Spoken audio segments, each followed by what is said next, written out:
Welcome to Sleepy Case Files, a place where quiet storytelling meets mysterious cases.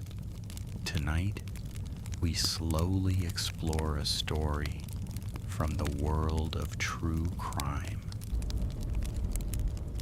There is a specific kind of danger that hides in a rapidly expanding city. In the late 1800s, Chicago was the fastest growing place on the planet. By 1890, the population exploded past 1 million residents. Every single day, trains deposited over 1,000 new arrivals into the crowded streets. Because the city was shifting so violently, neighbors rarely knew each other. If somebody suddenly went missing, people usually assumed they had caught a train heading west. This massive, churning crowd provided perfect camouflage for a predator. In 1893, Chicago hosted the World's Columbian Exposition. Over 27 million visitors traveled to marvel at new inventions and electric lights. The press nicknamed it the White City. But just 3 miles away, at the corner of 63rd and Wallace Streets, stood a very different kind of architecture. It was engineered by a man who used the progress and chaos of Chicago to hide his deeply disturbed psychology. The architect of this nightmare was born Herman Webster Mudgett in New Hampshire in 1861. As a child, he routinely trapped small animals not for food, but to dissect them. In 1882, he enrolled in the medical program at the University of Michigan. He discovered a highly illegal way to generate income. He would steal dead bodies from the laboratory, disfigure their faces, and use the bodies to claim life insurance policies he had taken out under fictitious names. This was his first experience with complex insurance fraud. In 1886, he arrived in Chicago. He abandoned his real name, leaving behind one wife and one child, and introduced himself as Dr. Henry Howard Holmes. He possessed bright blue eyes, neat dark hair, and a supernatural ability to gain trust almost instantly. He dressed in expensive suits and presented himself as an educated gentleman. Holmes found employment at a local pharmacy owned by an elderly man suffering from a terminal illness. When the doctor passed away, his widow was left to manage the business. Holmes offered to purchase the pharmacy, promising the widow she could continue living in the apartment upstairs. She agreed. However, a short time later, the widow completely vanished. When regular customers asked about her, Holmes smiled politely and explained she had moved to California. Nobody ever heard from her again. Holmes took complete financial control of the pharmacy, keeping 100% of the profits to fund his next terrifying project. Right across the street, he purchased a massive empty lot. In 1887, he began construction on a sprawling commercial building. He told local investors he was building a grand hotel. But Holmes acted as his own architect, and his blueprints were designed for trapping human beings. During construction, Holmes used a highly manipulative strategy. He hired a crew of builders and let them work for exactly 1 or 2 weeks. Then he would claim their work was substandard, refuse to pay their wages, and fire the entire crew. Immediately after, he hired a completely new group. He repeated this cycle over and over. He did this because he absolutely could not risk any worker understanding the complete layout. If a carpenter built only one wall, they would never realize what the structure was designed to do. When the 3-story structure was finished, locals dubbed it the castle. The first floor contained legitimate businesses. helping Holmes maintain his respectable image. But the second and third floors were an architectural nightmare. There were over 100 windowless rooms.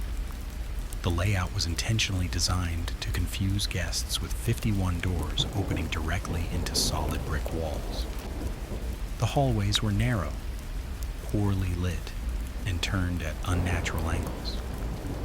Holmes designed specific guest rooms to act as execution chambers. He placed thick asbestos padding inside the walls of several rooms to completely soundproof them.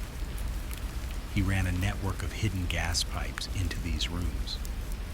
The flow of toxic gas was controlled by valves located in his personal bedroom.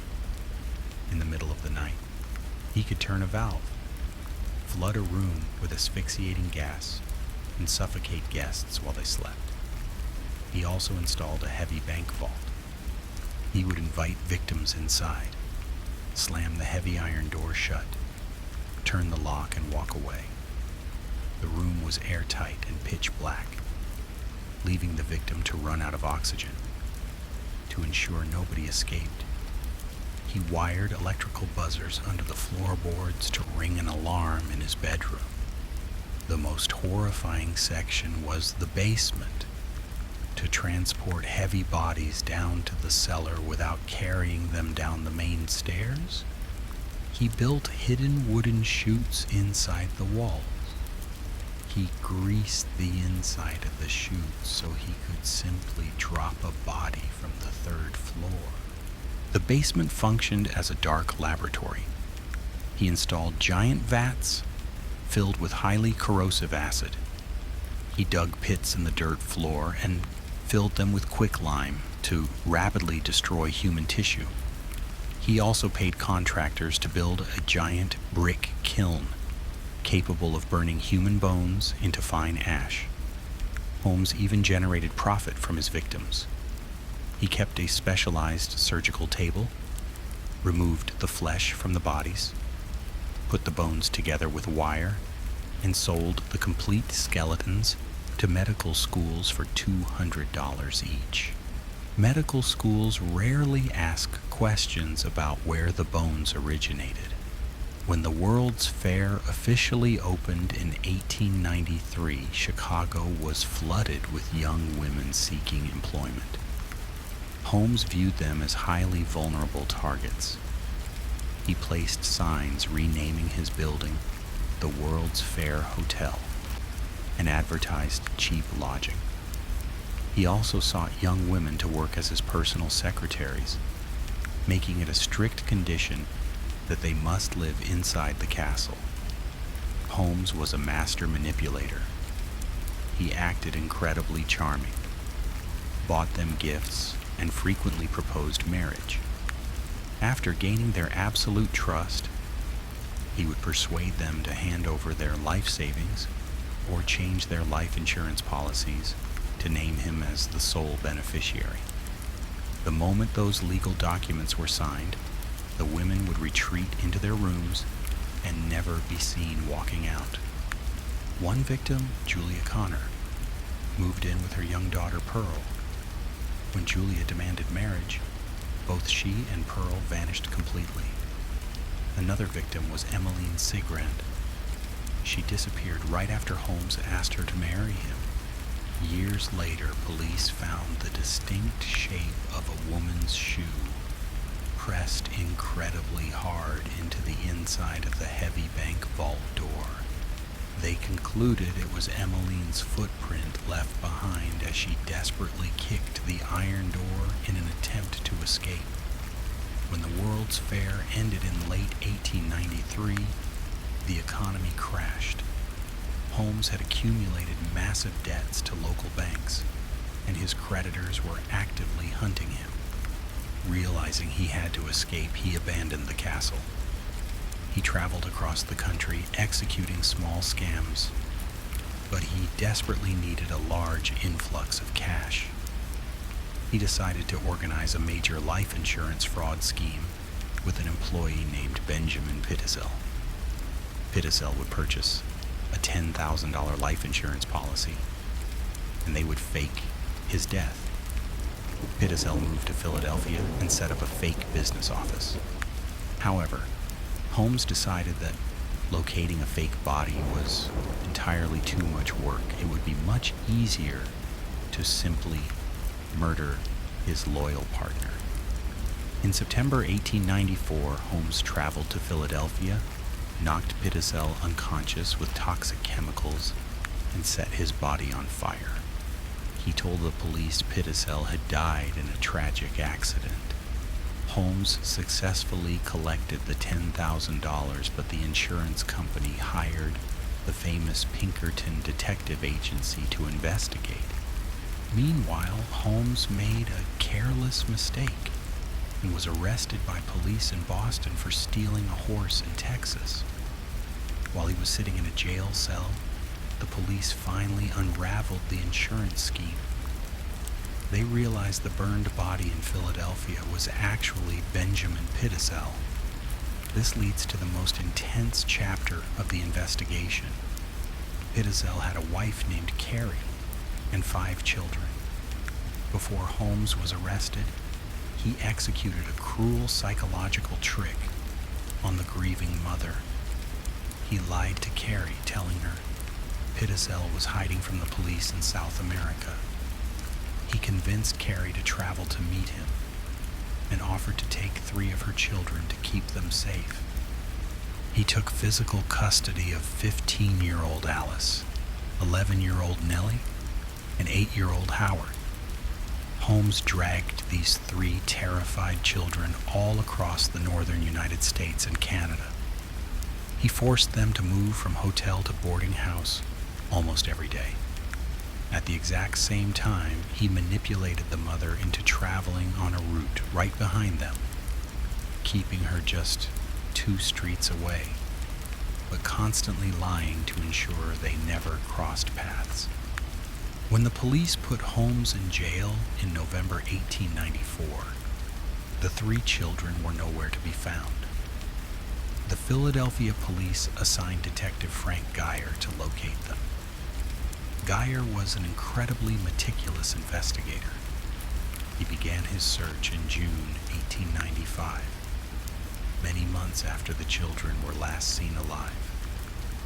He had almost nothing to aid him, relying only on 3 faded photographs of Holmes and the kids. He started his journey in Cincinnati.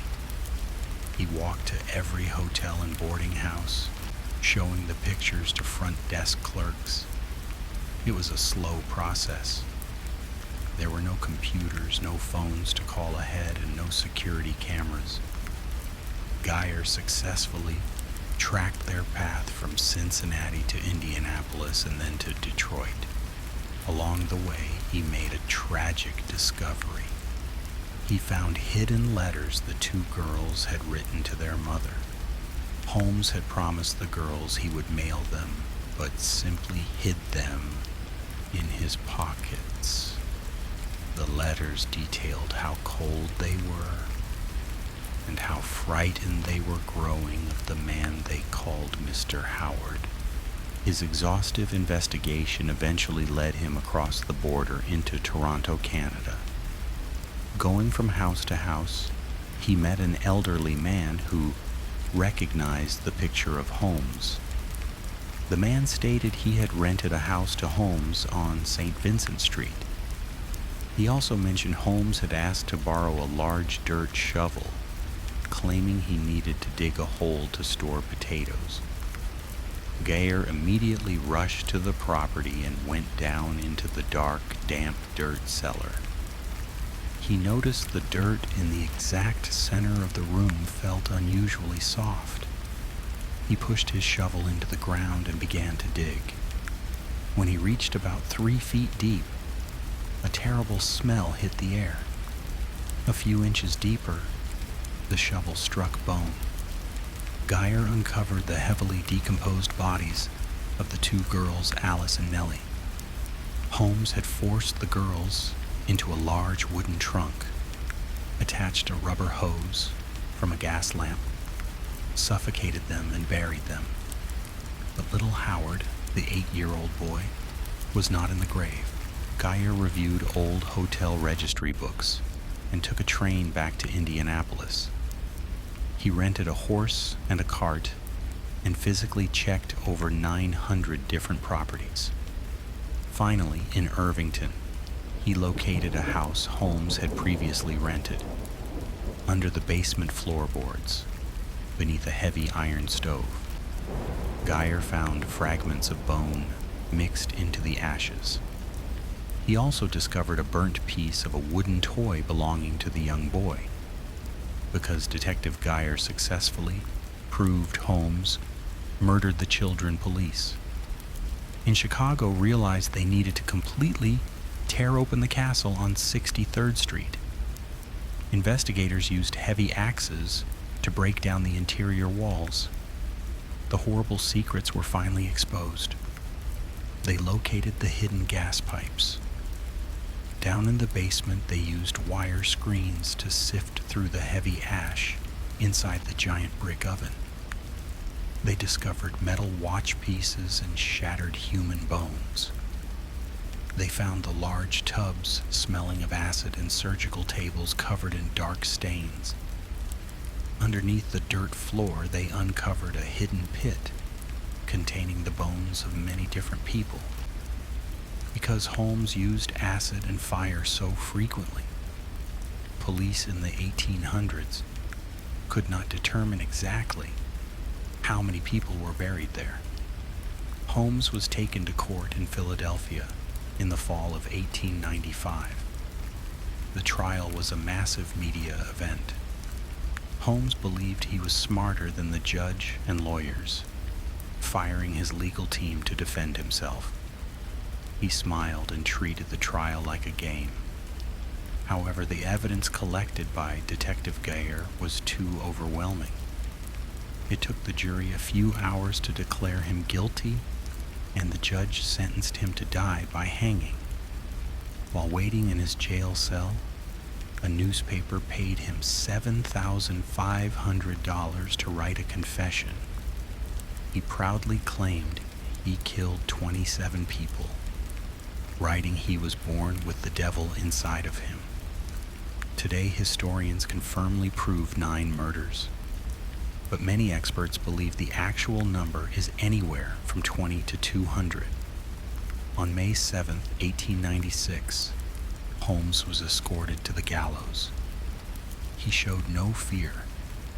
He hung there, slowly suffocating for 15 minutes before the doctor pronounced him dead.